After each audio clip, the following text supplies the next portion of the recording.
Gas নেই। দেশে 21,000 কোটি টাকার প্রকল্প থেমে আছে গ্যাসের অভাবে। পেট্রোবাংলার সূত্র থেকে জানা গেছে যে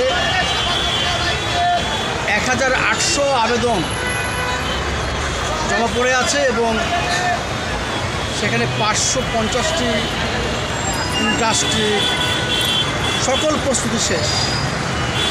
এই 1800 আবেদনের মধ্যে 550টি সকল প্রস্তুতি শেষ, কিন্তু গ্যাসের অভাবে 21,000 কোটি টাকার প্রকল্প বিনিয়োগ অপেক্ষা করছে। গ্যাস কোথায় পাবে? সেই গ্যাসের সন্ধান করা হয়নি। অনেক সময় আমরা দেশের বিভিন্ন এলাকায় গ্যাসের সন্ধান পাওয়া যাওয়া সত্ত্বেও সেটাকে বন্ধ করে দেওয়া হয়েছে এবং কেন দেওয়া হয়েছে সেই রহস্য উদ্ঘাটন করা সম্ভব হয়নি। আপনারা জানেন যে বাংলাদেশের অর্থনীতির চাকা এই শিল্প কলকারখানা, এইগুলো তৈরি না হলে বেকার সমস্যার সমাধান হবে না, কর্মসংস্থান হবে না,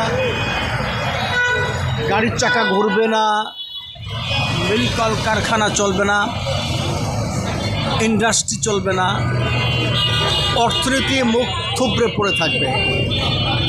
তো তাহলে আমরা কোথায় পাবো গ্যাস? এবং এই গ্যাস অনুসন্ধানের কার্যক্রম স্থবির হয়ে আছে কিনা,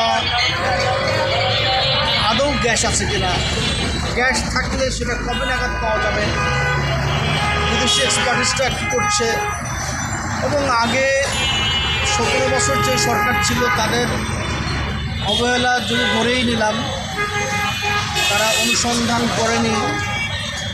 কিন্তু নতুন নতুন সরকার, এর মধ্যে ইউনিট সরকারের কথাও বাদ দিলাম, এই সরকারের পদক্ষেপ কী আছে গ্যাস উত্তোলনের ক্ষেত্রে সেটা আমরা জানতে চাই এবং সেই সাথে আপনাদের মতামত জানতে চাই।